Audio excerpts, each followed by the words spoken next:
Bonjour à toutes et à tous, je suis Sébastien et bienvenue sur le journal du Nouveau Monde TV. Alors, mon invitée du jour est praticienne spécialisée en psychogénéalogie. Elle est l'auteure de plusieurs livres, dont le livre dont on va parler aujourd'hui, Mon corps généalogique ou comment guérir ses blessures transgénérationnelles. Elisabeth Horowitz, bonjour, comment vas-tu? Bonjour Sébastien, bonjour à tous, ça va très bien. Je te remercie d'avoir accepté mon invitation déjà. Très honoré de te recevoir sur la chaîne aujourd'hui, vraiment. Ben écoute, c'est avec grand plaisir, c'est normal. Et puis voilà, si je peux apporter toutes mes connaissances, eh bien tant mieux. Déjà, pour commencer directement, est-ce que tu pourrais dire comment tu es venu à t'intéresser à la psychogénéalogie? Oui, alors c'était il y a quand même un certain temps maintenant, ça fait des dizaines d'années, parce que c'était avant l'an 2000, hein, bien avant même. Donc j'étais à l'université et puis à Bordeaux et puis je suis tombée sur un article en fait qui parlait de transgénérationnel, de l'héritage familial. Je me souviens d'ailleurs même plus dans quelle revue, tu vois, mais ça m'a fait tilt sur le moment et je me suis dit, comme j'étais en fac de lettres et de psycho, je me suis dit, mais c'est ça que je veux faire. Mais à l'époque, il n'y avait pas d'unité de valeur là-dessus. La psychogénéalogie, c'était pas encore Oui. créé. Il n'y avait pas encore d'ouvrage, il n'y avait rien. Et donc, moi, si tu veux, quand j'ai démarré, il y a 30 40 ans quand même maintenant, il y avait, voilà, c'était sans référence en fait, hein. J'avais juste lu ce petit article et puis je trouvais très intéressant l'idée que nos problématiques, enfin même notre vie, pouvait être influencée par ce que nos parents et nos grands-parents avaient déjà vécu avant nous et dont on savait pas grand-chose. Et moi-même, je savais pas grand-chose de l'histoire de ma famille à l'époque. Donc voilà, j'ai trouvé que le sujet était intéressant et puis j'ai sorti mon premier livre il y a 25 ans, c'était en l'an 2000. Ça s'appelait Se libérer du destin familial. Et voilà, après, il y a eu plein d'autres ouvrages aussi qui sont sortis, d'autres auteurs. Et maintenant, c'est une discipline un peu à part entière, finalement. Oui. Et sur sur tous tes ouvrages, Oui, est-ce qu'il y a le fil conducteur, c'est toujours la psychogénéalogie, le transgénérationnel? oui, alors effectivement, sous différentes formes. Tu vois, il y a des ouvrages qui parlent du transgénérationnel en général, mes tout premiers ouvrages. Après, il y a d'autres ouvrages que j'ai écrits qui parlent du temps généalogique, c'est-à-dire comment, quand on arrive à certains âges qui ont été critiques dans l'histoire de notre famille, on peut avoir des réactions. J'ai aussi écrit sur les secrets de famille. Tu vois, à chaque fois, c'est un angle un peu différent finalement. D'accord. Et il y a des expériences personnelles ou professionnelles qui ont marqué ton chemin, ton parcours? Ah oui, oui, oui, bien sûr, puisque tu vois, au début, quand j'ai commencé à Paris, parce que j'ai eu un cabinet de consultation pendant 10 ans, et quand les personnes arrivaient en consultation et que je leur demandais un petit peu des informations sur l'histoire de leur famille pour pouvoir comprendre pourquoi ce qu'ils avaient hérité de telle maladie, de telle problématique, voilà. En fait, ce qui s'est passé, c'est que je me suis aperçue, je me suis aperçue donc que les personnes qui venaient en consultation ne savaient pas grand-chose sur l'histoire de leur famille, justement. Tu vois, D'accord. ça a été le premier choc en définitive, parce que moi je partais du principe que tout le monde savait un petit peu, voilà, Oui. comment leurs parents s'étaient rencontrés, pourquoi ils nous avaient donné tel prénom, où est-ce que nos grands-parents avaient vécu, qu'est-ce qu'ils faisaient comme métier, quel argent ils avaient gagné, pourquoi ils s'étaient mariés, le nombre de frères et sœurs qu'ils avaient eus, tu vois. Et je me suis aperçue finalement que ce qu'on savait, c'était pas forcément vrai, déjà, c'était pas forcément juste.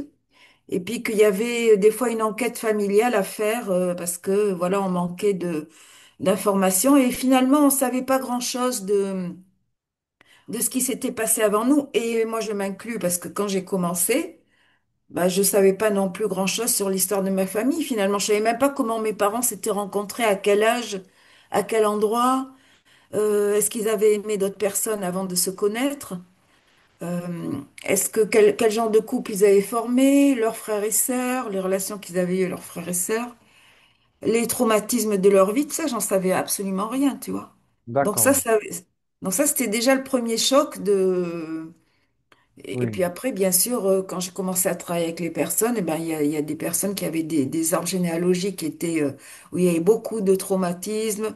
Des fois, il y avait des meurtres, des fois, il y avait des homicides, il y avait des expatriations, il y avait des suicides, il y avait, alors je parle là du négatif, bien sûr qu'il y bien a aussi sûr. du positif. Oui, Mais il y avait pas mal de choses tragiques finalement, tu vois.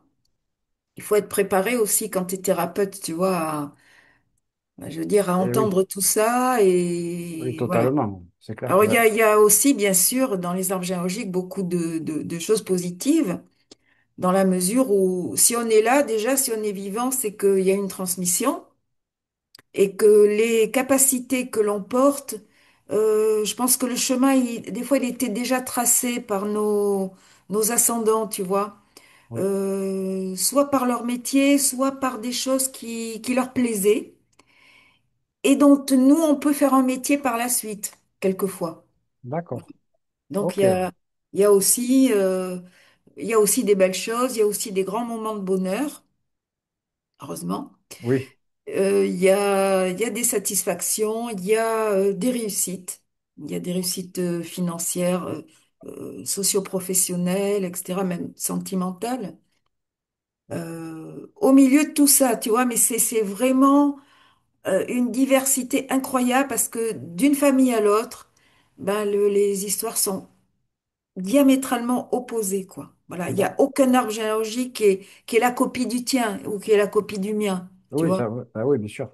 Voilà. Et Même si sociologiquement, on peut dire oui, mais les familles de classe moyenne vivent les mêmes choses, les familles de la classe ouvrière ont les mêmes us et coutumes, etc. Mais c'est pas vrai dans le détail, dans l'individuel, toutes nos destinées sont vraiment spécifiques, sont vraiment singulières.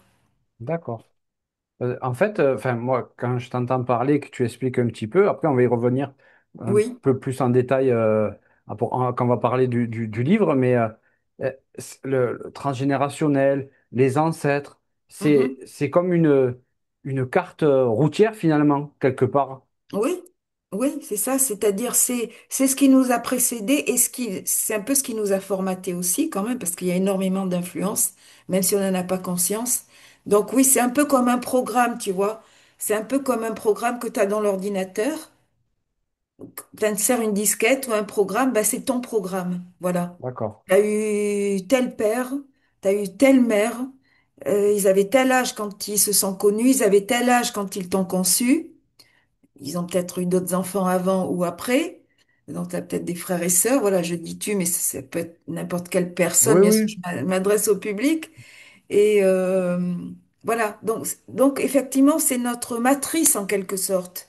d'accord. C'est notre matrice, mais l'important, je dirais, c'est de la connaître. Parce que j'insiste sur le fait que la plupart d'entre nous, nous ne savons pas ce qui s'est passé vraiment avant notre naissance. Oui, c'est vrai. Souvent, il y a des choses, des secrets, des choses cachées, des, Exactement. des non-dits, des choses peut-être atroces que les parents ou les grands-parents n'ont jamais voulu dire. Ben, c'est vrai, par exemple, tu vois, si on prend le cas des abus sexuels, là, les dernières statistiques européennes, c'est qu'un enfant sur cinq actuellement est victime d'abus sexuels. Donc, c'est D'accord? Oh, colossal. Ça oui, veut dire c'est des millions de personnes. ouais, c'est énorme. C'est affreux et énorme en même temps, hein. Donc, on peut se dire que il y a au moins une personne dans notre famille, si c'est pas nous, et bon, il vaut mieux que ce soit pas nous, mais dans les familles, il y a au moins une personne, sinon plusieurs, qui ont été victimes d'abus sexuels. Donc, tu vois, ça déjà, c'est, c'est, euh, c'est colossal, en fait, au Oui, niveau oui, des chiffres, totalement. tu vois, qui sortent actuellement. Donc, il y a déjà des non-dits au niveau de ces abus. Mais après, il y a d'autres secrets sur les relations extra-conjugales parce que en 20, 30 ou 40 ans de vie commune, peut-être nos grands-parents, nos arrière-grands-parents, bien sûr que, et pas forcément, enfin, le mariage garantit pas la fidélité déjà. Et il peut y avoir eu des amants, des maîtresses, des enfants cachés, toutes sortes de non-dits, si tu veux, qui peuvent nous influencer, bien évidemment. D'accord. Et est-ce que il y a des personnes qui, qui t'ont influencé dans ton parcours? Oui, alors dans mon parcours, il y a une personne qui m'a influencée, c'est Alexandre Jodorowsky. Je sais pas si tu en as entendu Non, parler. pas du tout. Bon, c'est quelqu'un qui faisait des conférences tous les mercredis à Paris dans les années 80, 90 et même jusque dans les années 2000. Et qui était très connu sur Paris parce qu'il faisait, si tu veux, il mettait en scène un peu l'arbre généalogique, il mettait en scène les situations familiales, voilà. C'est une sorte de constellation familiale un peu avant l'heure et oui, il m'a influencé quand je l'ai rencontré au milieu des années 80. Et c'est principalement, et puis après, bien sûr, mes lectures parce que je m'intéresse outre au transgénérationnel, à la thérapie en général. Donc là, dans la thérapie, j'ai énormément lu. Et donc, effectivement, c'est très important hein, d'avoir plusieurs sources et C'est sûr. en tant que thérapeute, d'avoir beaucoup, beaucoup de connaissances, etc., pour faire face à des situations, à des problématiques qui sont là C'est aussi pas évident, diverses et importantes. bien sûr. Alors, on va parler du livre Mon corps Oui, généalogique. oui. Voilà, qu'on voit là. Je remercie les éditions Guitre et Daniel de me l'avoir envoyé, soit dit en passant. Oui. Alors, pour commencer, euh, qu'est-ce que tu entends par corps généalogique? On va commencer par le titre déjà. Alors, le titre, déjà, donc il y a le mot corps, ça c'est sur notre corps, donc ça concerne notre corps. Est-ce que notre corps et notre santé sont influencés par l'histoire de notre famille? Voilà, c'est un petit peu ça l'objet, le sujet de l'ouvrage. D'accord. Alors, je vais tout de suite dire que oui, bien évidemment que notre famille nous influence, va influencer notre corps et notre santé dès le moment de notre conception. D'accord. Hein, voilà, parce qu'il faut remonter au moment de la conception à la grossesse de notre mère. Quelquefois, on a pu naître avant terme d'ailleurs, hein, où la grossesse a pu se compliquer pour des raisons justement généalogiques ou de secret. Donc, à partir de là, comment est-ce que notre famille va nous influencer? Alors, il y a plusieurs raisons. Il y a plusieurs raisons. Et, tu veux, la manière dont notre famille va influencer notre santé, il y a quatre raisons au moins. Voilà, on va peut-être pouvoir en discuter, mais il y a Oui. quatre raisons principales. D'accord. Voilà. Oui. Alors, Oui. si tu veux, on peut en Oui, parler. Voilà, vas-y, ben, je vais en fait, je les, t'écoute, vas-y, voilà, je vais les dis-moi. mentionner. Déjà, notre famille peut influencer notre corps en négatif quand on n'a pas été suffisamment aimé. Hein.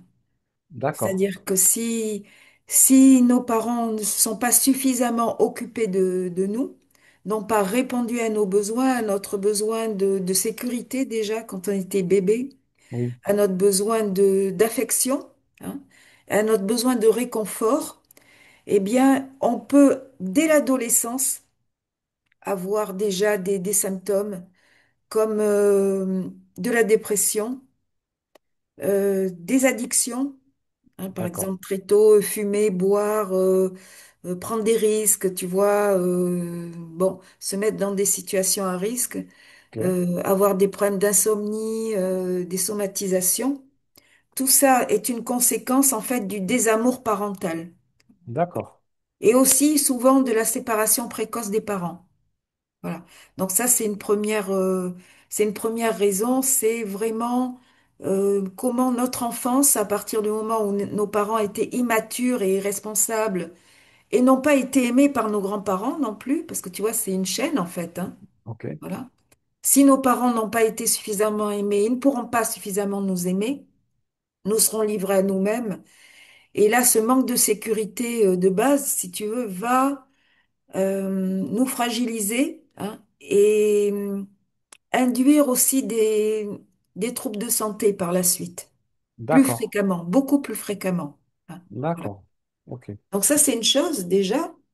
Donc tu vois, c'est principalement le manque d'amour en fait, hein, qui est transgénérationnel parce que ça part des arrière-grands-parents, les grands-parents, etc. Ok. Il suffit que les grands-parents se soient séparés ou que le grand-père soit décédé, qu'ils aient pas pu s'occuper des enfants, donc nos parents n'ont pas eu le soutien nécessaire, etc. Et en bout de chaîne, on est là Voilà, on D'accord. n'a pas non plus suffisamment de nourriture affective, Ouais, je comprends. tu Ok, vois. oui. Voilà. Donc ça, il y a des statistiques d'ailleurs là-dessus, hein. C'est que les enfants qui n'ont pas été suffisamment aimés, on sait qu'ils sont beaucoup plus fragiles, et ils sont davantage sujets aux accidents, tu vois, à la toxicomanie, bon, à plein de choses en fait, hein. Voilà. D'accord, ok. Parce qu'il n'y a pas eu cette base. Donc ça, c'est une chose. Et puis, il y a d'autres raisons, mais bon, tu as peut-être des questions là, Oui, là-dessus. oui, j'en ai plein, mais déjà, finalement, parce qu'au tout début, tu disais, c'est avant même notre conception, donc Oui, c'est carrément dans notre ADN. oui, C'est pas juste des histoires de conscience de grands-parents ou quoi, qui avaient on va dire, des boulets aux pieds. C'est oui. vraiment dans l'ADN. Oui, on sait maintenant que les traumatismes qui ont été vécus par les grands-parents et les parents se transmettent au fœtus.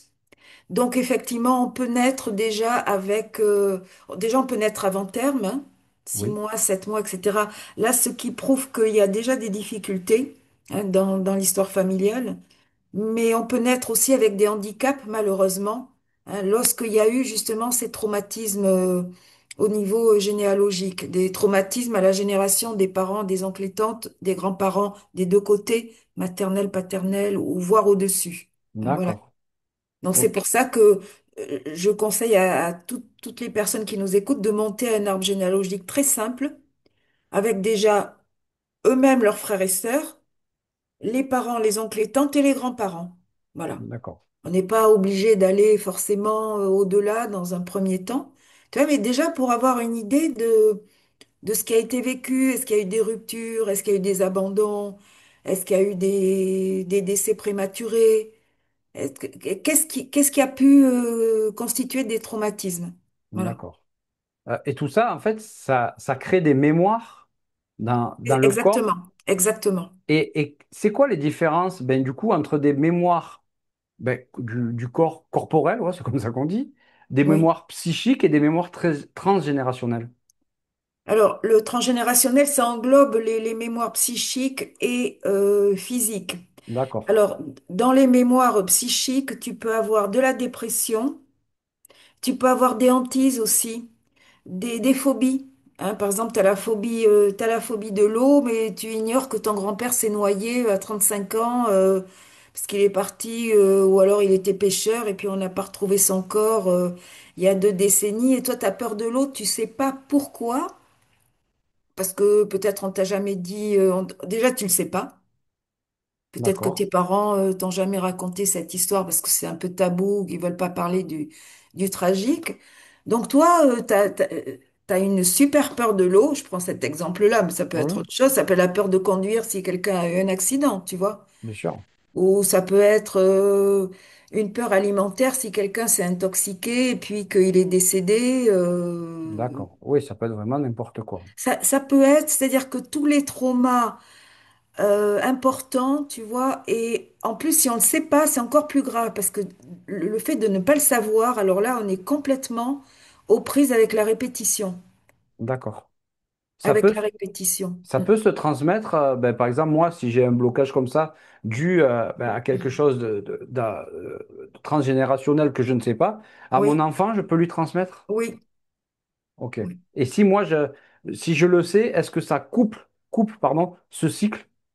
Oui, si tu le découvres, ça va le couper. Et si tu le dis à ton enfant, alors bien sûr, il y a des manières de le dire, hein, il ne s'agit pas de... Bien Voilà. sûr, de Mais si traumatiser, tu ouais. lui expliques avec des mots simples, tu dis, bah voilà ce qui s'est passé en telle année, c'était tes grands-parents, voilà ce qui leur est arrivé, tu vois, tout à fait calmement. Et il n'y a plus de symptômes. Le symptôme, il disparaît. Ou la phobie, eh ben, tiens, elle commence à disparaître, tu vois. D'accord, ok. Voilà. Ça me fait penser, j'ai vu une série sur Netflix il y a Mhm. quelque temps, ça s'appelle Le chemin de l'Olivier, je sais pas si ça te Oui, parle.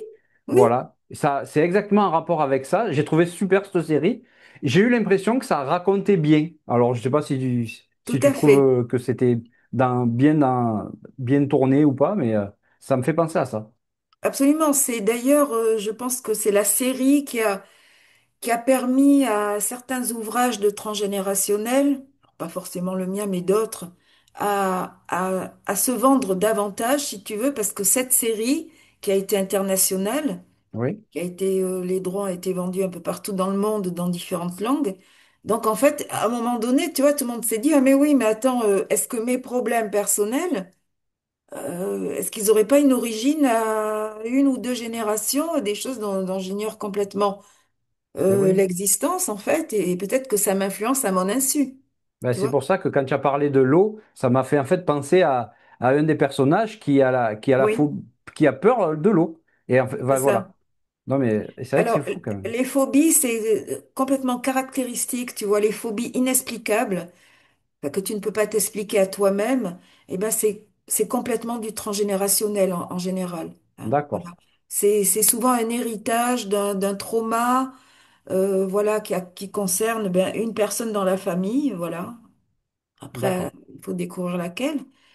Mais c'est pour ça que j'insiste sur l'enquête familiale, parce que quand on va aller interviewer nos oncles et tantes, ou peut-être les frères et sœurs de nos grands-parents, ou même nos grands-parents eux-mêmes, s'ils sont toujours vivants, on va apprendre énormément de choses.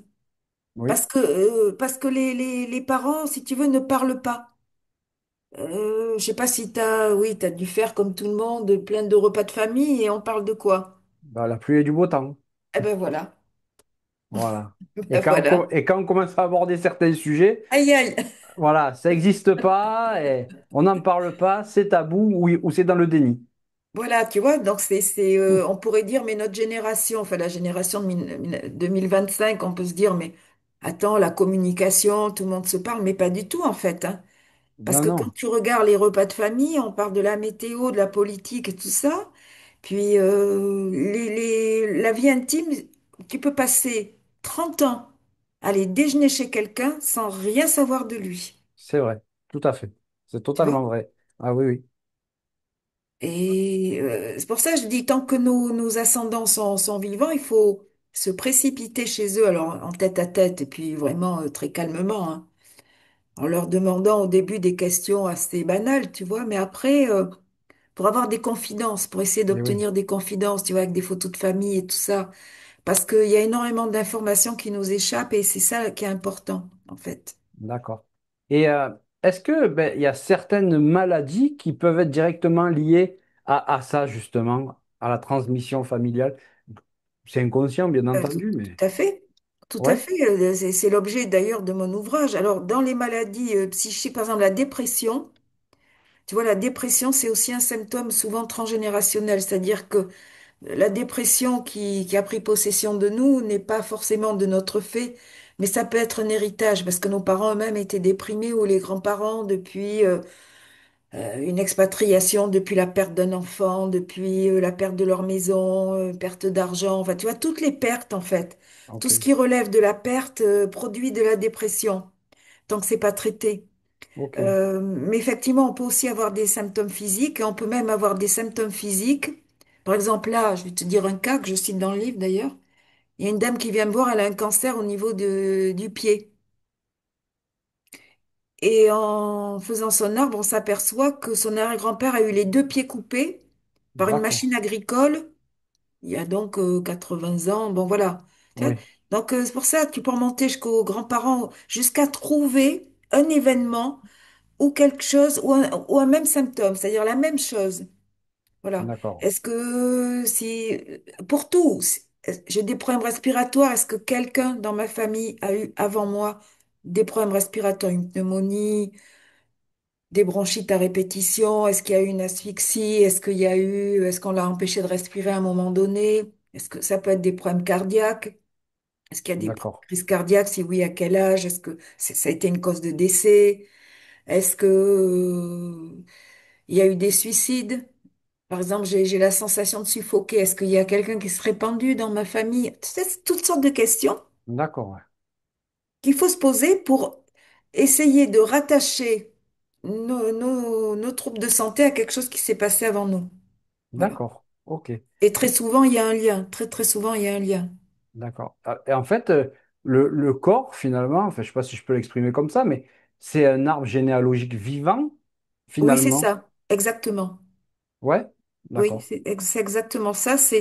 C'est un arbre généalogique vivant, c'est-à-dire que notre corps peut porter des symptômes qui sont un héritage, en fait, qui appartiennent à l'histoire, si tu veux, qui sont pas du présent, mais qui ressurgissent, quelquefois dans les mêmes zones du corps. Tu vois, par exemple, tu peux avoir, par exemple, un grand-père il y a eu un incendie chez lui, puis il a été brûlé. Bah, tu peux avoir des plaques rouges qui vont sortir sur ton corps, peut-être D'accord. dès la naissance même, ou à un certain âge, sur les mêmes parties du corps, tu Ok. vois. D'accord. Tu peux remettre en scène des symptômes. euh, euh, Moi, je me souviens, bon, j'ai eu un conjoint à l'époque, son grand-père s'était fait couper la jambe. Je crois que c'était après la guerre. Bon, il a eu une gangrène, ça a été terrible. Et lui, sans avoir, on lui a pas coupé la jambe, bien sûr, heureusement, mais tu vois, je sentais qu'il avait envie de remettre en scène le problème du grand-père et il s'était fait un kyste à la jambe, tu vois, du temps où on vivait ensemble. Oui. Et je me disais, mais voilà, c'est typiquement, tu vois, la remise en scène d'une problématique liée au grand-père, etc., à l'heure actuelle. Voilà, dans le D'accord. présent. Voilà. D'accord.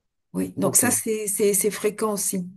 Et tout est inscrit dans notre corps ou il y a certaines choses qui s'inscrivent pas dans la mémoire du corps?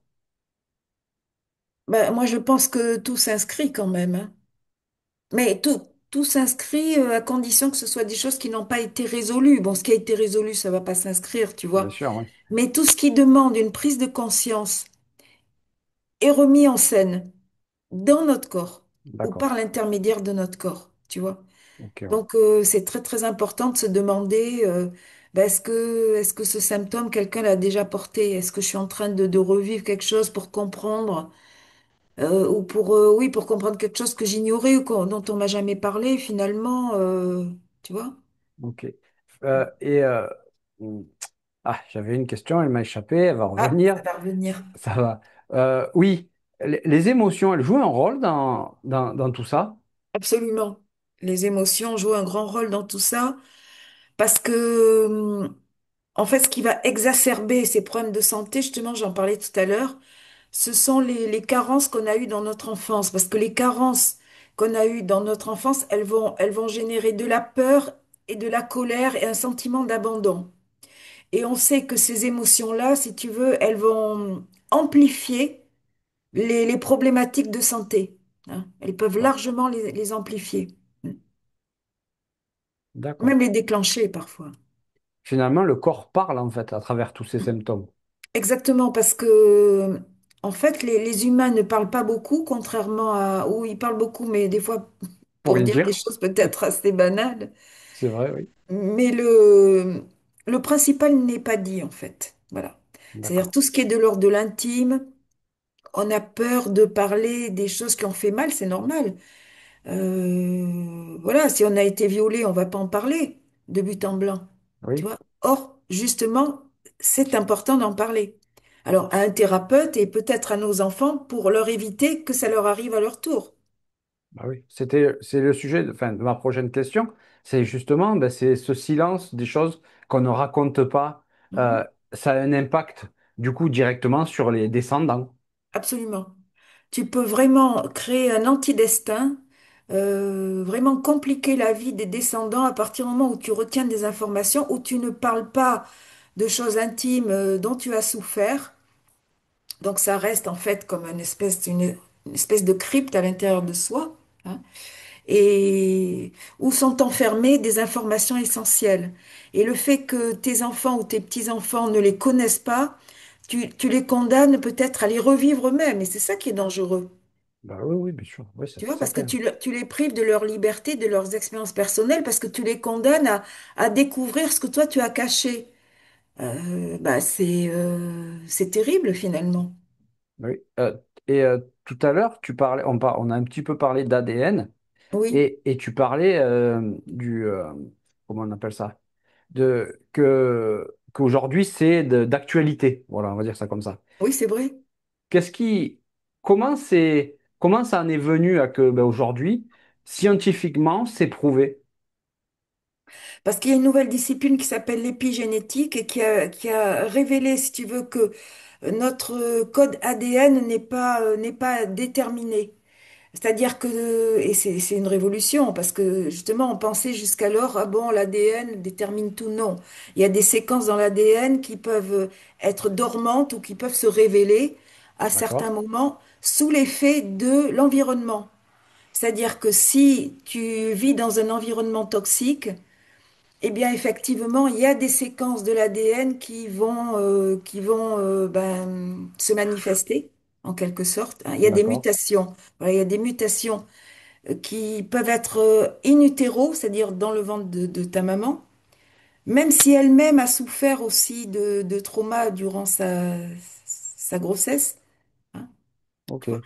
Mais ça peut être aussi au cours de la vie où certaines maladies peuvent se déclarer. Voilà. Et à certains âges aussi, parce qu'au niveau généalogique, ce qui est très important sont les âges. D'accord. Ça, C'est-à-dire qu'il y a des carrefours temporels, hein. C'est-à-dire selon l'âge, il va rien se passer, puis à un moment donné, tu vois, tu vas atteindre. Je prends un exemple.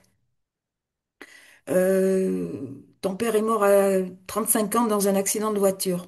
Bon, toi, quand tu vas arriver à 34 ans et demi ou à 35 ans, tu peux avoir l'émergence, alors peut-être une dépression. Si tu es marié, tu auras peut-être envie de quitter ta femme, d'un changement de vie total, puisque c'est l'âge qu'avait ton père quand voilà, il a cessé de vivre.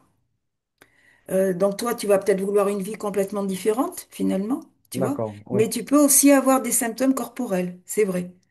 Voilà. Ok.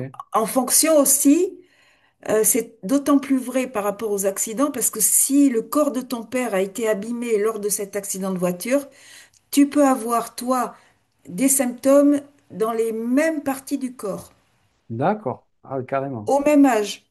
Ok. Par exemple, alors, je ne veux pas parler de moi, mais moi, dans ma famille, les hommes partent relativement jeunes, je trouve. Oui, Et alors, je veux dire, moi, je ne sais pas d'où ça vient, mais du coup, est-ce que... moi, j'ai pas envie de partir jeune, ça, on est d'accord? bah, bien sûr. Mais du coup, moi, qu'est-ce que je dois faire, en fait, pour arriver à couper ça? S'il n'y a plus personne, on va dire, pour raconter l'histoire de mes ancêtres, quoi, du coup. Mais quand tu dis relativement jeune, c'est qui? C'est ton père, c'est ton grand-père, c'est ton oncle, c'est C'est mon père, mon grand-père, ton père, voilà. ton grand-père. Ouais, Le plus loin que tu peux identifier, c'est ton grand-père. ouais. Et il est mort dans quelles circonstances? De mémoire, je crois qu'il avait un cancer. De- à, à Donc, quel... foie, il me semble, je crois que c'était foie ou poumon, un truc comme ça. D'accord. Et tu sais donc l'âge qu'il avait, en quelle année? C'est en 88, ça je sais. Oui. Là, je crois qu'il avait aux alentours de 75 ans. Voilà. Et mon Bon, père, là, et c'est mon un âge père, raisonnable en même temps. oui, 75 ans, c'est un âge raisonnable, on va dire, c'est pas très jeune non plus. oui. Et mon père, 66 ans, il n'y a pas si longtemps. Oui, 66 ans, donc là, c'est Voilà, effectivement. ouais.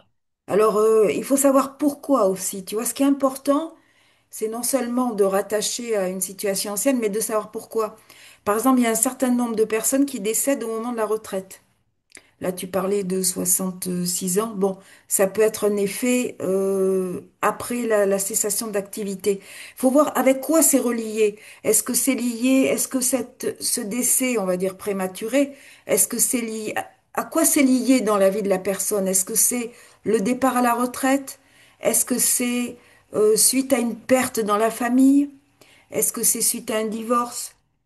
Voilà. Ce qui est important D'accord. aussi, c'est de savoir ce qu'il a généré finalement, tu vois? D'accord, ouais. Ok, ouais, Parce que le décès, c'est une conséquence, mais la oui, cause, elle est ailleurs.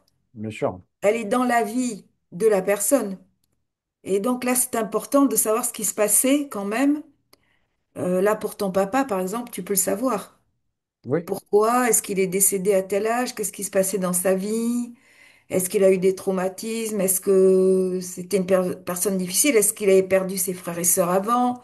Est-ce qu'il y avait une séparation? Est-ce qu'il y avait eu un divorce? Est-ce qu'il y avait un éloignement de certains de ses enfants? Tu vois, il faut se poser un peu toutes les questions pour arriver en fait au noyau en fait de D'accord. ce qu'il y a. Voilà. Ok, ouais. D'accord. Bon. Et du coup, voilà, les secrets de famille, Oui. du coup, c'est toujours une manifestation physique ou comme tu l'as dit tout à l'heure, ça peut être une dépression et c'est plus psychique que physique? Oui, ça dépend, mais c'est vrai que les secrets de famille, tu vois, alors les plus graves, évidemment, c'est quand on ignore que notre père, enfin celui qu'on pensait être notre père, n'est pas notre géniteur. Oui, Là, j'en parle dans le livre. J'ai eu plein de personnes qui ont découvert au cours de leur vie, quand leur père officiel est décédé, leur mère leur a avoué pour la première fois euh, que c'était pas que leur père, hein. c'était pas leur père. Là, une dame, tu vois, de 50 ans, qui ne s'est jamais mariée, qui n'a jamais eu d'enfant et qui est très très jolie, c'est incompréhensible qu'elle ait jamais trouvé qui que ce soit et qu'elle ait pas fondé une famille. Elle apprend à 50 ans. Quand son père vient de mourir, sa mère lui dit, bah, écoute, là, je peux te confier le Oui, secret, il n'y a pas de problème. Ce n'était pas ton géniteur, non, non, tout était faux depuis le début. Donc 50 ans de vie, tout le monde oui, le savait dans la famille, en plus, sauf elle. ouais, dur. Donc là, en plus, c'est d'autant plus grave. Oui, Et donc, elle comprend tout d'un coup que son célibat et son absence d'enfant, bah, c'est lié à ce secret dont elle ignorait le contenu. Il y avait bien un secret, sa psyché savait qu'il y avait ce secret, mais consciemment, elle en ignorait le contenu. Tu vois, c'est dévastateur. oui, complètement. On a C'est l'impression. dévastateur. Là, tes parents te condamnent à une vie qui n'est pas la tienne parce que justement, c'est très, très grave, les secrets. Ben oui, Notamment les secrets concernant la filiation. oui. Ouais, c'est ce qui fait le plus, entre guillemets, de mal. Ben, c'est ce qui fait de mal, c'est ce qui fait le plus de mal dans la mesure où, quand tu découvres que ton père n'est pas ton géniteur, tu te dis, mais au fond, c'est qui mon géniteur? Peut-être qu'il est déjà décédé. S'il est encore vivant, eh ben, finalement, tu ignores tout de lui. Tu sais pas s'il a des frères et sœurs, donc tes oncles et tantes. Tu sais pas s'il a des parents, donc tes vrais grands-parents biologiques. Eh oui, Tu sais pas s'il a d'autres enfants, tu as peut-être des demi-frères et sœurs dont tu ignores l'existence. Ben, tu vois, ça va très loin. oui. Ça me remet même on se remet même en question de qui on est nous finalement. Oui. Ben bien sûr, et puis l'arbre généalogique que tu as sur le papier, là, quand tu viens en consultation, que tu as un arbre généalogique, ben, il est faux. Oui, en plus, oui. Toute la branche paternelle Oui, et fausse. est fausse. Donc, tu vois, ça a énormément de conséquences, en fait. Bah oui. Il y a des exemples, entre guillemets, célèbres de transmission transgénérationnelle, de choses vraiment qui sont sorties, qu'on a entendues, ou quelque chose comme ça. Ben oui, enfin, il y a quand tu lis les biographies des personnalités, là, je parle je vais donner deux exemples. John Lennon et Jack Nicholson. Je pense que Oui, tout le monde connaît. oui, je pense que oui. Voilà. Donc, on sait que John Lennon donc, a été assassiné, hein, Oui, euh, à la maturité. Et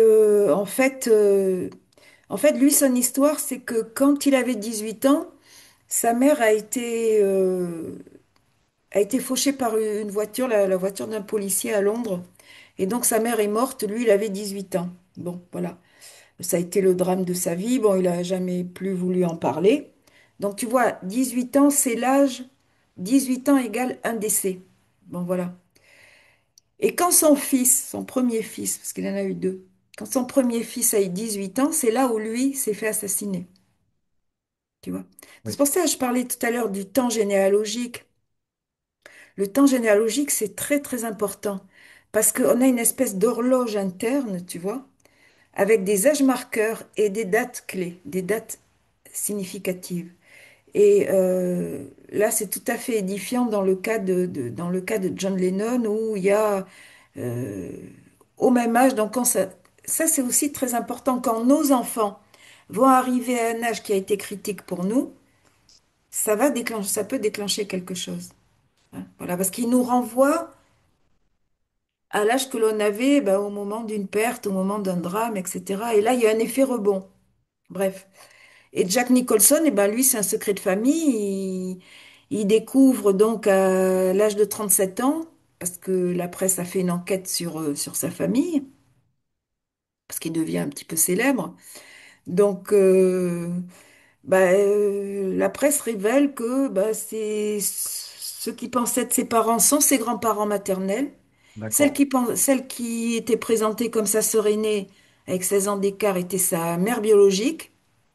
Ah oui, c'est vraiment. Et tout est l'avenant. D'accord. Donc, une vie, une généalogie fausse là aussi, complètement fausse, parce que sa grand-mère avait été très loin, elle avait fait un faux certificat de naissance pour lui. D'accord. Donc là, c'était quand même Oui, c'est gros quand même. pour qu'elle soit officiellement dans les registres considérée comme sa mère. Voilà. Donc en fait, c'était ses grands-parents. Il l'a ignoré toute son enfance. Et puis il découvre tardivement et voilà. Donc là, lui, c'est voilà un exemple célèbre de découverte d'un secret. Alors là, par la presse, parce que sa famille ne lui aurait jamais dit. Oui, Donc lui, il découvre parce qu'il devient célèbre et que la presse se rend dans son village natal, dans le New Jersey, pour faire une enquête assez poussée. Et il découvre le poteau rose, en fait, voilà. oui, qu'en fait, sa mère, c'est pas sa sœur, et que ses parents, c'est ses grands-parents, quand même. C'est fou Alors comme c'est ça doit tout oui, remuer, ses quand même. parents sont ses grands-parents biologiques et sa sœur qui avec laquelle il avait plus ou moins vécu, mais comme ils avaient 16 ans d'écart, voilà. Oui, Mais oui, c'était enfin, celle qui pensait être sa sœur était en fait sa mère, hein, enfin, sa véritable mère. Et c'est tragique parce qu'en fait, ils n'ont jamais eu de relation mère-fils et c'était tous obligés de mentir. Enfin bon, tu vois, c'est un casse-tête chinois, quoi. ah oui, Voilà. oui. Puis après, les enfants de Jack Nicholson ont ces mémoires après aussi, transgénérationnelles. Ben, Ah, c'est surtout sa demi-sœur qui a été assassinée. Tu vois, c'est très grave et c'est ça, personne ne le sait, mais je sais même pas si je le dis dans l'ouvrage. Mais la demi-sœur de Jack Nicholson a été assassinée. Et c'est vrai que l'homicide, ça peut être une conséquence de secrets comme ça sur la filiation, hein. Où il y d'accord. a eu tromperie sur les véritables liens du sang. C'est très, très grave. Mm. Finalement, il y a presque rien qui arrive par hasard. Quand il arrive quelque chose, ça découle souvent de quelque chose de lointain en nous, finalement. Ben, notamment, tu vois, au niveau des faits divers, là, je parle d'un fait divers, Jack Nicholson ou même John Lennon, ben oui, quand tu regardes un petit peu la biographie des personnes, voilà, la résurgence, en fait, de problématiques transgénérationnelles et même chez les célébrités, qu'on soit connu ou inconnu, alors bon, je pense qu'ils n'y pensent pas plus que nous, finalement, mais ça les concerne aussi. Bien sûr. Et comment on peut prendre conscience de ce que notre corps porte comme fardeau familial? Oui. Alors, tu vois, dans le passé, je faisais des séances de visualisation, je te pense ça il y a 30 ans. J'animais des ateliers de relaxation et de visualisation et je demandais aux personnes, donc en état de relaxation alpha, est-ce qu'il y a des gens dans votre corps? Est-ce qu'il y a des membres de votre famille dans votre corps? Et alors, par exemple, les gens souffraient du foie, ben, je leur disais, est-ce qu'il y a quelqu'un dans votre foie? D'accord. Ben, de qui s'agit-il et pour quelle raison, etc. C'est assez incroyable comme on porte aussi, de manière fantomatique, bien sûr, euh, des membres de la famille, tu vois. Ok. C'est assez troublant parce que quand on pose la question, ben souvent, oui, les personnes disent, oui, ah oui, dans mon estomac, il y a telle personne, ah oui, il y a eu, mais qu'est-ce qu'elle fait là? Pourquoi? Est-ce qu'elle est en train d'interférer avec toi, etc. Ça, c'est intéressant, très, très intéressant. Bah oui. Et en fait, par exemple, je sais pas, mais que tu parles du foie, Oui. si on a quelqu'un de très toxique dans notre famille, est-ce que ça impacte notre foie, par exemple? Ça pourrait, je vais même te dire une chose, on peut avoir des problèmes hépatiques alors que l'on ne boit pas parce qu'il y a eu avant soi des alcooliques dans la famille. D'accord. On peut, et ça c'est encore autre chose, c'est-à-dire qu'on peut porter le symptôme pour les empêcher de mourir. D'accord. On On peut leur prend quel... récupérer, oui, on prend en charge leur problématique, tu vois, pour essayer de la soulager, alors bien sûr a posteriori, ou même des fois pour les empêcher de mourir. Et D'accord. ça se voit beaucoup chez les enfants malades, hein. Lorsqu'il y a des enfants malades avec des maladies graves hospitalisés, très très souvent, c'est une tentative désespérée de sauver un membre de la famille qui vient de décéder peu de temps avant, un des grands-parents par exemple. D'accord. Ok. Donc il y a une forme de loyauté corporelle dans la mesure où on peut tenter de guérir, en ayant un symptôme, paradoxalement, on peut essayer de tenter de guérir un de nos ascendants en reprenant, en le délestant en quelque sorte de sa douleur et en la reprenant à notre compte. Il y a des mécanismes très profonds là, très D'accord. profonds. Et comment on peut faire pour arriver à s'alléger de tout ce transgénérationnel? Parce qu'on n'a Oui. pas, en général, enfin, je suppose, on n'a pas qu'un seul boulet au pied, hein, je veux dire ça comme ça, on en a plusieurs. Comment on peut faire pour arriver à se débarrasser de tout, pour vraiment être soi-même sans charge derrière, quoi? Oui, alors ben, c'est tout le travail justement que j'explique dans les ouvrages. D'abord, il y a l'enquête généalogique, aller voir tous les membres de la famille avec un questionnaire assez précis en tête à tête, tu vois, et en leur demandant leur trajectoire socio-professionnelle, sentimentale, extra-conjugale, éventuellement leurs problèmes de santé, leur vie intime, est-ce qu'il y a des secrets, etc. C'est très très important. Cette enquête, elle est fondamentale, tu vois, pour avoir des informations. Et après, il y a toute une analyse. Ah oui, alors est-ce que, voilà, c'est quel héritage? En fait, j'ai telle problématique, mais ça viendrait, est-ce que ça vient de la branche maternelle? Est-ce que ça vient de la branche paternelle? Est-ce que c'est les deux branches? Euh, voilà, mais après, il y a une enquête aussi approfondie sur, comme je le disais au début, comment nos grands-parents se sont rencontrés, où est-ce qu'ils ont résidé, qu'est-ce qu'ils ont fait comme métier, est-ce qu'ils ont eu des problèmes d'argent, est-ce qu'ils ont perdu certains frères et sœurs, est-ce que pendant la guerre aussi, parce qu'au XXe siècle, il y a eu ces deux guerres mondiales, donc il y a énormément de conséquences, tu vois, de ces deux guerres. Oui. Il y a eu beaucoup de pertes, il y a eu des gens qui sont morts de faim, il y a eu des gens qui ont été déportés, il y a des gens qui sont suicidés, il y a des gens qui ont dû quitter leur région. Oui, ça fait, il y a beaucoup de catastrophes. Il y a des choses très très graves, tu vois, notamment dans la Deuxième Guerre mondiale. Donc on en a encore, on pense que c'est loin, mais on en a encore les effets. Donc ça peut être plein de choses en fait, hein. D'accord. Il y a des outils pour déjà arriver à savoir, enfin, à trouver déjà, à commencer à chercher, on va dire plutôt. Est-ce qu'il y a des outils pour commencer à chercher ces choses qui nous empêchent d'avancer finalement? Oui, tu achètes un petit carnet à la librairie de ton quartier et tu vas aller voir ton grand-père, ta grand-mère, D'accord, tes cousins, parce que des fois, c'est les collatéraux aussi qui détiennent pas mal d'informations. Ou je tiens à dire aussi des personnes qui ont gravité autour de notre famille, comme les anciens voisins, les amis intimes de nos grands-parents, qui sont peut-être encore là, d'accord, leurs collègues de travail, les médecins de famille. Il y a plein de gens qui ont, les employés de maison, quand il y a eu des employés de maison. Il y a plein de gens qui ont gravité autour de notre famille ou qui ont côtoyé au travail nos parents, nos grands-parents, peut-être même plus longtemps que nous, et ils détiennent beaucoup d'informations dans notre petit carnet. On envoie un courrier ou on téléphone. Voilà, j'aimerais bien qu'on se rencontre. Je suis en train de monter.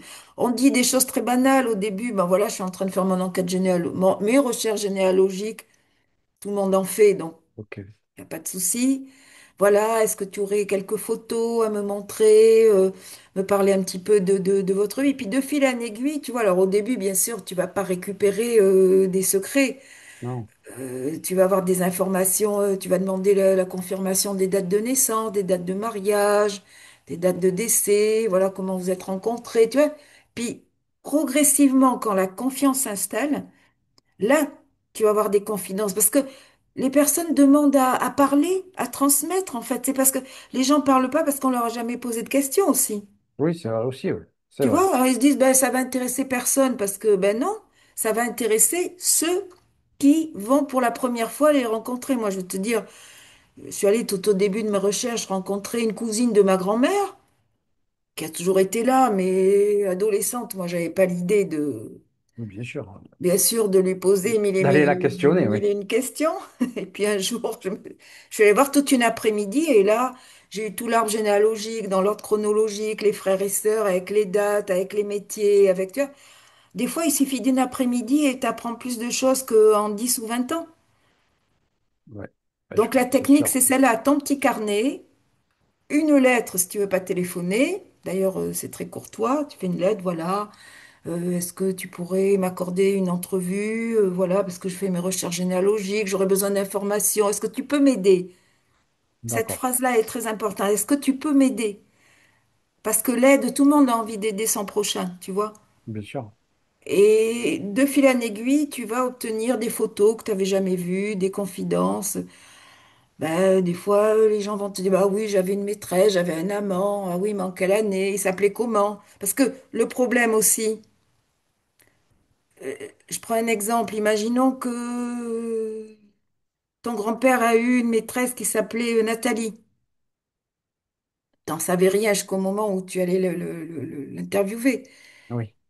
Et toi, bah tiens, tu peux tomber sans le savoir, hein, là tu le sais pas encore, mais tiens, tu as été amoureux d'une Nathalie, D'accord. parfois au même âge, Ok. ça revient. Alors un amour déçu, ça aussi c'est très très fort, tout ce qui est du domaine du sentimental, les amours déçus, les premiers flirts, les fiançailles qui ont été rompues, les, euh, les maîtresses ou les amants qui ont été des fois là pendant des années aussi et dont on ignore l'existence. Bah, quelque part, tu le sais pas, mais ça peut aussi influencer ta vie sentimentale en te faisant tomber amoureux des personnes qui se prénomment de la même manière ou qui ont une même date de naissance, etc. Donc, tu vois, ça va assez loin là aussi. D'accord. Les prénoms, ça influe aussi. Oui, bien C'est-à-dire sûr. que moi, bah, je m'appelle Sébastien. Est-ce que Mhm.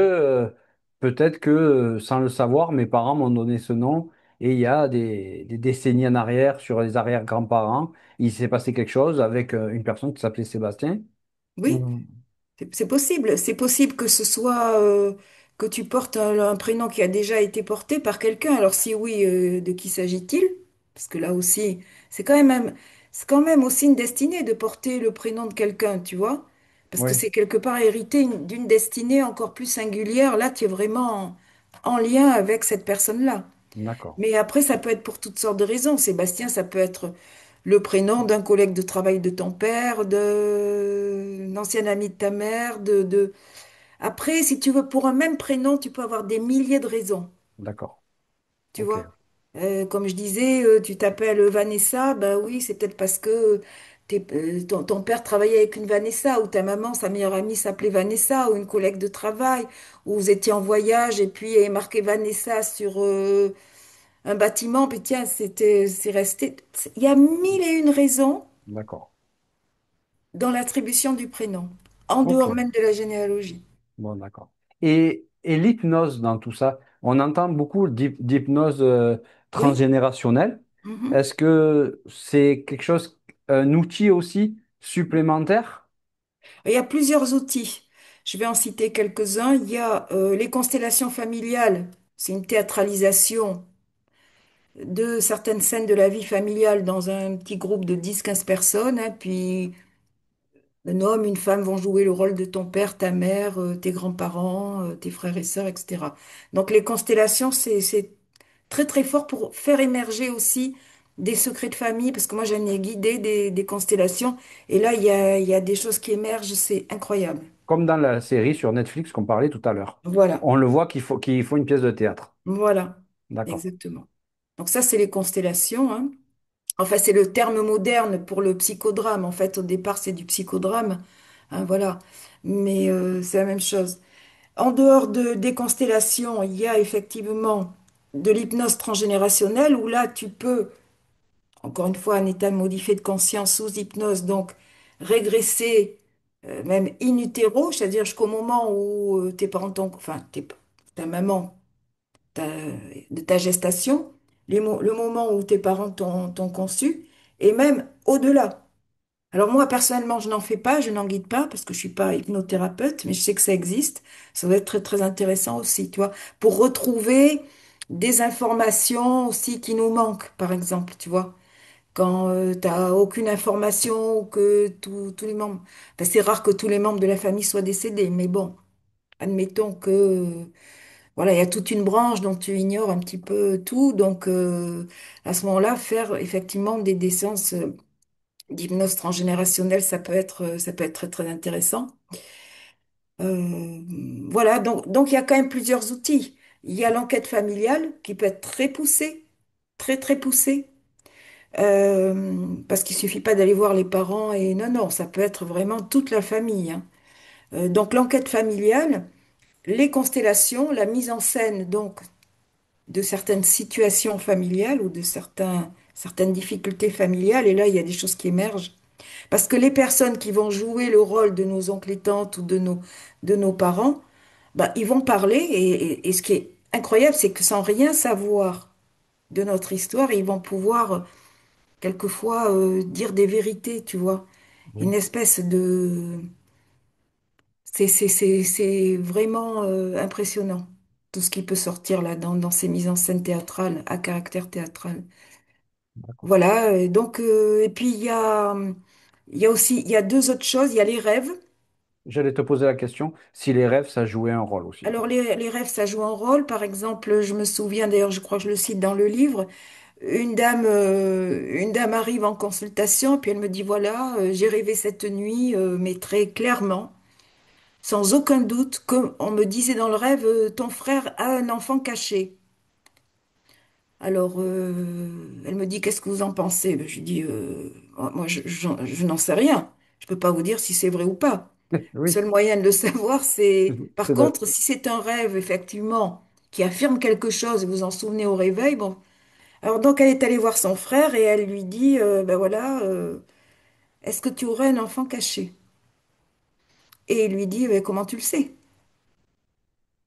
Ben, comment tu le sais? Ben, elle lui dit, j'ai pas de détective privé, j'ai juste rêvé que tu avais un enfant. Alors, il y a avoué là qu'il avait une double vie, qu'avec sa maîtresse, il avait depuis 5 ans un garçon.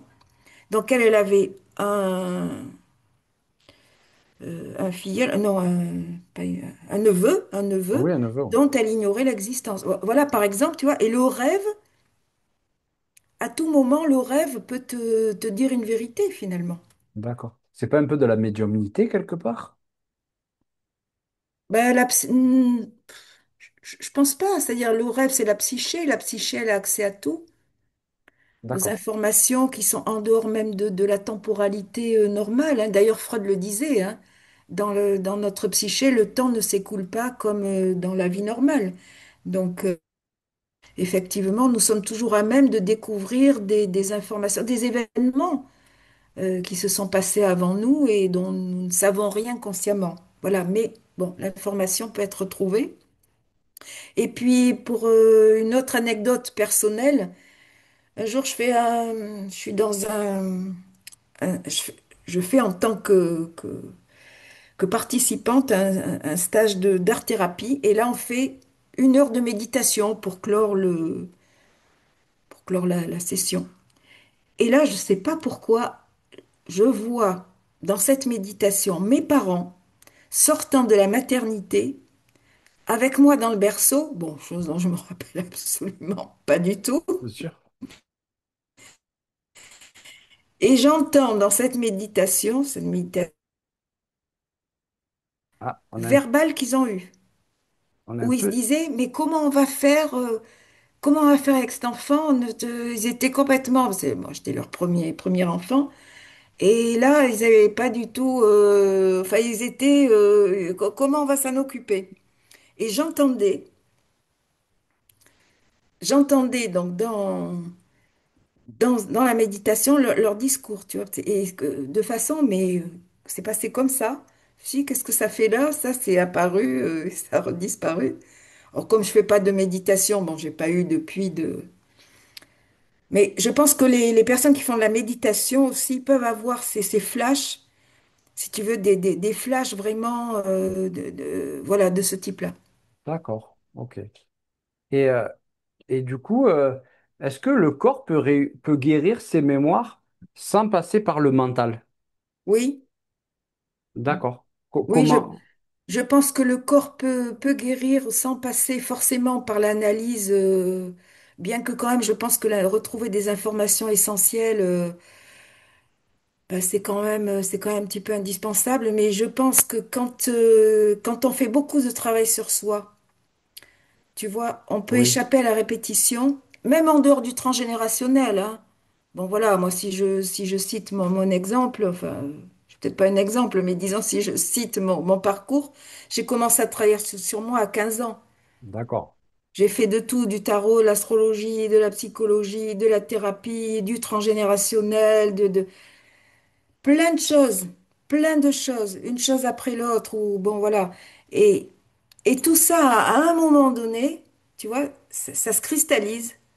Tous ces efforts de conscience pour comprendre le monde, toi-même, ta famille, etc., Oui, pendant des décennies, alors je dis pas que ça va être des décennies pour tout le monde, des fois ça peut être plus rapide, heureusement, on peut avoir aussi des illuminations, mais tout ça, tu vois, ce travail personnel, il est indispensable pour pas tomber malade, justement, pour, faire que le transgénérationnel ne t'atteigne pas ou t'atteigne beaucoup moins, tu vois. d'accord. Parce que tu es suffisamment solide, c'est-à-dire que tu as vraiment une structure interne qui te permet, tu vois, bon, on a tous des problèmes dans la vie, bien sûr, mais de résister à la dépression, d'analyser beaucoup plus rapidement ce qui t'arrive, tu vois. Et donc ce travail personnel, il est à côté du transgénérationnel, bien sûr. Il est voilà, c'est tout ce travail de développement de soi. Je pense qu'il est très important pour surmonter le transgénérationnel, justement. D'accord. Il y a des résistances à justement qui reviennent souvent dans ce processus. Bien sûr, bien sûr, bien sûr. D'accord. Il y a déjà des loyautés, si tu veux, familiales. Ne réussis pas plus que tes parents, n'aime personne plus que le couple de tes parents, ne gagne pas plus d'argent que nous, ne te libère pas ne t'éloigne pas de nous. Tu vois, il y a des loyautés, il y a des résistances qui viennent pas forcément de nous, mais qui viennent de l'arbre général, enfin du groupe familial dans son ensemble. D'accord.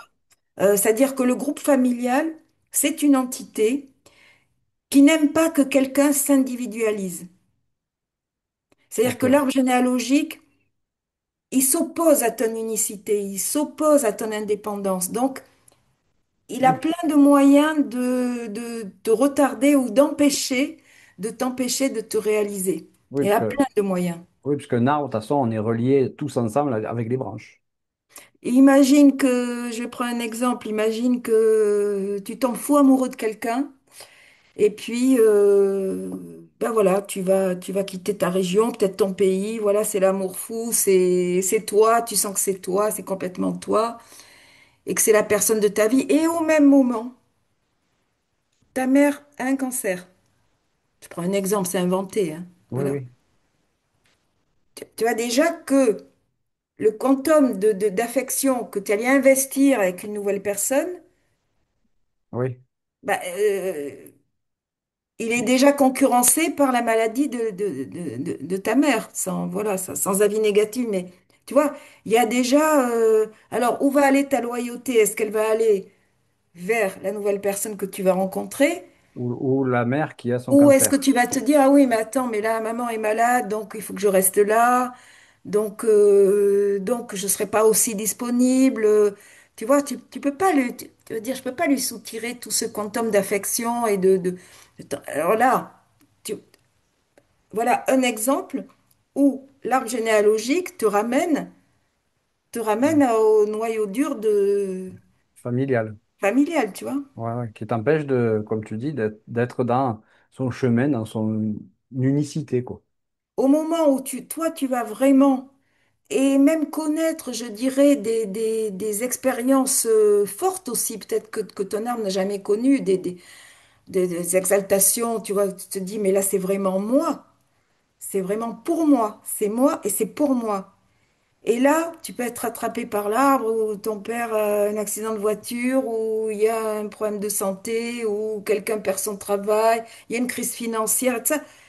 L'arbre va tout faire pour restreindre tes possibilités d'aimer quelqu'un plus qu'eux, de réussir mieux qu'eux et d'être plus prospère qu'eux. D'accord.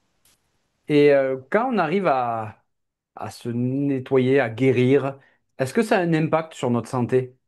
Ah ben oui. Oui. Il y a des choses qui changent fondamentalement dans notre corps? Alors, il y a des choses qui changent fondamentalement, c'est-à-dire que déjà, tu vas plus répéter les problèmes qu'il y a eu dans ta famille, tu vois, tous les troubles cardiaques, dermatologiques, respiratoires et tout ça, ça dégage, enfin, il y en a plus, tu vois, Oui. parce que toi, alors je dis pas que on est complètement, bon, là, par exemple, il y a eu le Covid, bon, bah, c'était indépendant de notre volonté. On Oui. va dire si, voilà, c'était quelque chose qui a échappé d'un laboratoire, une contamination mondiale. Bon, moi-même, j'ai été malade. Peut-être moins que si j'avais pas travaillé sur moi, mais bon, peu importe. Mais dans tous les cas, je pense vraiment que c'est la conscience qui guérit. D'accord. C'est-à-dire que plus tu es conscient, plus tu as travaillé sur toi-même, plus tu es solide intérieurement, plus tu es à même de te guérir. Et si tu as des symptômes, qu'ils régressent le plus rapidement possible. Voilà. D'accord. OK. Et est-ce que du coup c'est possible, ça c'est un peu une question pour moi, mais d'aimer son corps davantage en reconnaissant ben, son passé généalogique? Je ne sais pas si je Oui, m'exprime alors oui, bien. oui, oui, bien sûr, mais tu vois, sur notre corps, il y a aussi le regard familial. Si par exemple on t'a dit t'es pas assez beau, t'es trop maigre, t'es trop gros, t'es pas assez grand, tu nous ressembles pas, tu vois. Il y a aussi des critiques, tu vois, et c'est difficile à les décoller. Tu vois, il y a aussi toute une emprise corporelle, mais déjà le discours. Déjà, est-ce que tu ressembles ou pas à ta famille? Voilà, et puis sur sur ton corps lui-même, tu vois, et aussi sur ta sexualité quand tu arrives à la puberté, tu vois. Il y a beaucoup de discours négatifs D'accord. ou non valorisants. Par exemple, tu peux être superbe et les parents vont te dire, ah oui, non, non, mais pas tant que ça. Ou peut-être ils t'ont dit, mais tu séduiras personne, mais qu'est-ce que tu crois? Tu seras pas à la hauteur, mais qui penses-tu, à qui tu vas plaire? Et tout ça. Il y a des discours comme ça, tu vois. Oui, c'est Donc vrai. ton corps est déjà attaqué par des critiques ou des fois sous forme d'humour aussi, tu vois. C'est enrobé, tu sais pas Oui, trop, c'est un peu ambigu, tu oui. vois. On ne sait pas si c'est du lard ou du cochon, comme on dit. Voilà, tu sais, ça peut être enrobé dans une forme d'humour, tu vois, et donc Oui, il y a... Et tout ça, il faut le décoder aussi. Qu'est-ce qu'on a dit sur ton corps? Est-ce que on t'a trouvé beau? Est-ce que... Même d'accord. ton sexe, est-ce que tes parents voulaient un garçon ou une fille? Déjà, ça commence là. Ok. Est-ce qu'ils étaient déjà contents quand, à la maternité, tu es apparu? Il y a eu l'échographie avant, des fois, mais est-ce que déjà, ils étaient contents les deux? Ben, pas forcément. Par exemple, il y a tous les cas de figure. Tiens, un garçon, mais tes deux parents voulaient une fille. Ou ton père voulait une fille, ta mère un garçon. Déjà, tu vois, il va y avoir. Oui, Il y a déjà l'indication que toi, ils veulent que tu sois androgyne parce que tu vas vouloir correspondre. Ça va oui. modifier déjà ton corporel. Parce que tu vas devoir répondre soit à Au plaisir de papa ou l'identification maman. à l'autre sexe. Si tes deux parents voulaient que tu sois une fille, eh ben, tu vas te féminiser inévitablement, tu vois. S'il y a qu'un des deux parents, bah, ça va être compliqué de répondre aux désirs des deux, tu vois. Ben oui, Donc bien sûr. déjà, à la naissance, tu as au niveau du genre, Oui, peut-être un discours là. d'accord. Et le pardon dans tout ça. Tout à l'heure, bon, on parlait par exemple de Jack Nicholson pour donner cet exemple, mais est-ce Mhm. que si lui ne pardonne pas, même s'il sait tous les secrets, est-ce que ça va couper cette roue? Ou est-ce qu'il faut qu'il y ait vraiment Lui, un pardon par la suite? lui, si tu veux, il a fait son acte symbolique à l'écran parce que quand il a appris que bon, ses parents étaient voilà, enfin, c'était ses grands-parents, tout ce voilà, tout ce désordre généalogique. En fait, il a tourné Vol au-dessus d'un nid de coucou. Je sais pas si tu l'as vu. Je me rappelle pas. Peut-être, mais Bah, c'est un film où ils ont tourné dans un véritable hôpital psychiatrique et il joue le rôle d'un patient qui se révolte contre le système et l'infirmière en chef veut se venger bah, de lui en fait, hein, qui oui, oui. cherche à même faire que tout le monde va se révolter contre les médications, le système, l'enfermement et tout ça. Et il décide ils le font une lobotomie, si tu veux, hein. Donc après, c'est ça, c'est un film terrible où en fait, il ressort comme un légume en fait. Et lui, il a fait dans ce film-là sa catharsis parce que lui, en fait, il a en quelque sorte été au bout à travers ce film, tu vois, où là, carrément, on dézingue ton cerveau. Et Oui, ce qu'avait déjà fait sa famille, parce qu'il lui avait dézingué le cerveau, si je puis m'exprimer ainsi, en lui mentant pendant plus de 30 ans et en faisant croire à des liens de sang qui étaient complètement faux sur les oncles et tantes, sur la sœur, sur... Voilà, donc déjà, c'était terrible. Et oui. d'ailleurs, au début de sa carrière, il n'a tourné que des films d'épouvante pendant 10 ans, hein. Oui, moi j'ai l'image Ben voilà. de Shining quand il y a sa tête juste devant. Aussi. Il a une tête de fou. Mais c'est son histoire en fait, c'est sa généalogie qui l'a complètement trompé, tu vois. Et je pense qu'il y a une espèce de catharsis quand il a tourné Vol au-dessus de coucou, parce que là, il était vraiment dans un hôpital psychiatrique, il était avec des gens malades, qu'il prenait d'ailleurs au début quand ils ont tourné, qu'il prenait pour un vrai patient. D'accord. Et finalement, tu vois, ça a été, c'est du cinéma, mais il a été jusqu'au bout Oui, de son de rôle. la destruction, si tu veux, à l'écran. De la destruction. Voilà, c'est une métaphore, mais c'est très, très intéressant. Et c'est pour ça qu'après ces films, il a pu gagner 300 millions de dollars. Tu sais. C'est-à-dire qu'il est parti de rien, c'est une famille extrêmement pauvre, et c'est d'ailleurs pour ça, c'est parce qu'ils étaient pauvres que la grand-mère a fait un changement d'identité à l'état civil. C'est pour avoir, ça j'explique dans le livre, hein, je ne vais pas m'étendre ici là-dessus, Oui, mais voilà, c'est pour ça. C'est par rapport à un complexe social. Et en fait, ben voilà, après, quand tout ça a été mis à jour et quand il a fait toute cette catharsis à travers des films comme Shining, comme Vol au-dessus d'un coucou et autres, dans Chinatown aussi, où le secret du film, c'est une mère qui se fait passer pour la sœur, qui est exactement son histoire. oui, À partir de là, donc il a commencé à gagner, mais c'est invraisemblable d'avoir pu gagner des centaines de millions de dollars par rapport au statut familial de départ, si tu veux, en une génération. C'est, c'est... Et là, il est l'exemple vivant, si tu veux, de la transmutation généalogique. Voilà. d'accord. C'est quand même fou, quand même, tout ça. Ah ouais, c'est C'est... complètement... Et comment, comment tu penses que la médecine devrait prendre plus... Est-ce que la médecine, plutôt, je vais dire ça comme ça, devrait prendre plus en compte aussi le corps généalogique, le transgénérationnel? Oui, mais je pense qu'il y a beaucoup de réticences. Alors, surtout en France, je pense que par exemple en Californie ou ailleurs, bon, ce serait peut-être beaucoup mieux accepté parce que là, c'est open mind, mais là, en France, c'est très, très fermé. Il y a beaucoup de médecins qui ignorent même toute cette influence-là. C'est pour ça d'ailleurs que j'ai écrit cet ouvrage, hein, parce que pour que le grand public découvre aussi toutes ces influences. Mais je pense que le corps médical, pour l'instant, il y a aucune, très très peu d'écho, hein. Alors peut-être dans les décennies à venir, mais ce serait intéressant, tu vois, pour les personnes qui sont hospitalisées, de faire le lien avec l'histoire familiale, parce que ça permettrait de guérir plus vite, de guérir tout court d'ailleurs.